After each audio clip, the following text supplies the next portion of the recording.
तबाही साथ लाए 150 से ज्यादा लोगों की मौत हो गई है। झटकों से हिल गई दुनिया, 5 देश हिल गए। पहली तस्वीर देखिए सर, बैंकॉक की तस्वीर मैं आपको दिखा रहा हूं। इमारत गिरने की तस्वीर आप देख रहे हैं। पूरी इमारत जमींदोज हो गई, ताश के पत्ते की तरह, खिलौने की तरह गिर गई। दूसरी तस्वीर देखिए, यह निर्माणाधीन इमारत थी। यह भी बैंकॉक की तस्वीर मैं आपको दिखा रहा हूं। दूसरी इमारत जो गिरी है, इमारत गिरने के बाद आप देख रहे हैं मलबा, धुएं का गुबार, लोग भाग रहे हैं। डर और खौफ और दहशत लोगों में आप देख रहे हैं। जिस वक्त भूकंप आया, भूकंप की तीव्रता इतनी ज्यादा थी कि लोग कुछ समझ पाते उससे पहले इमारतें खिलौने ताश के पत्तों की तरह गिरने लगी। भूकंप आ रहा था, जमीन हिल रही थी, बिल्डिंगें गिर रही थी। लोगों में कितनी दहशत। लोग बाजार में थे, सुपरमार्केट में थे लोग। थाईलैंड में जैसे ही पता चला सुपरमार्केट में कंपन हो रहा, लोग भागने लगे। थाईलैंड में मेट्रो देखिए किस तरह से हिल रही थी। मेट्रो ट्रैक पर खड़ी है और हिल रही है। बैठे लेकिन जमीन कांप रही थी। सारी गाड़ियां हिल रही थी, आप देख रहे हैं। ट्रैफिक पर खड़ी हैं गाड़ियां, जाम लगा है, लोग भाग रहे हैं और गाड़ियां कांप रही हैं। अब आपको बताता हूं 5 देश कौन कौन से हैं जहां भूकंप आया। म्यांमार की तस्वीर मैंने आपको दिखाई।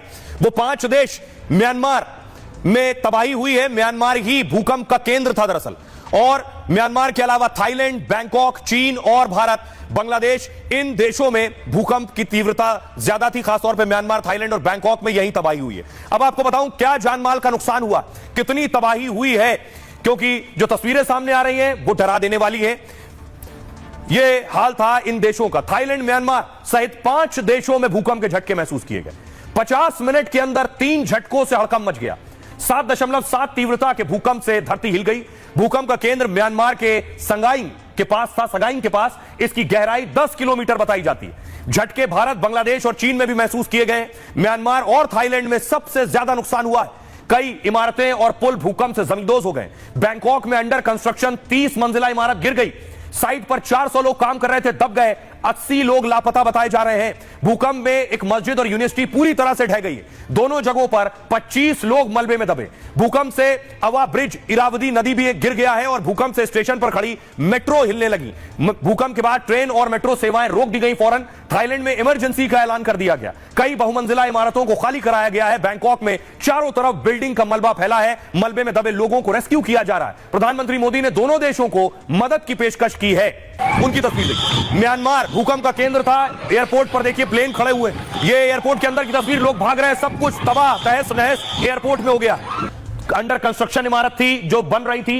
ये देख रहे हैं मलबे के बीच देखिए पूरा जाल है, सरियों का जाल, और इस जाल के बीच में आपको एक मजदूर नजर आ रहा है जो फंस गया है। आ गए बड़े बड़े। म्यांमार की तस्वीर आपको दिखा रहा हूं। क्या करना चाहिए ऐसी स्थिति में? दिमाग काम करना बंद कर देता है। जब जमीन कांपने लगी हो तो उस स्थिति में क्या करें? भूकंप आने पर घर से निकलकर दूर चले जाएं। देख रहे हैं, कहीं दूर आकर खड़े हो जाएं। खुली जगह ढूंढें जहां पर घर या पेड़ ना हो। घर और पेड़ के गिरने पर खतरा हो सकता है। इसके अलावा अगर घर में ही है तो फिर खिड़की दरवाजों से दूर रहें। भूकंप में उनके कांच चटक कर लग सकते हैं। अलमारियों और बुकशेल्फ के करीब खड़े ना हो। भूकंप के झटकों में अलमारी, बुकशेल्फ गिर सकती हैं। भारी फर्नीचर के पास भी बिल्कुल खड़े ना हो। फर्नीचर अगर खिसका तो आपको चोट पहुंच सकती है। बिजली के सामान पूरी तरह स्विच ऑफ कर दें। ऐसी स्थिति में भूकंप से शॉर्ट सर्किट का खतरा हो सकता है। घर में गैस सिलेंडर, बर्नर और स्टोव बंद कर दें। भूकंप के बीच आग का खतरा बढ़ जाता है। भूकंप के दौरान लिफ्ट का इस्तेमाल ना करें। भूकंप के झटकों से लिफ्ट में फंस सकते हैं। सीढ़ियों के जरिए ही घर के बाहर जाएं और इन सारी चीजों का ख्याल रखें जिस वक्त भूकंप के झटके आ रहे हैं।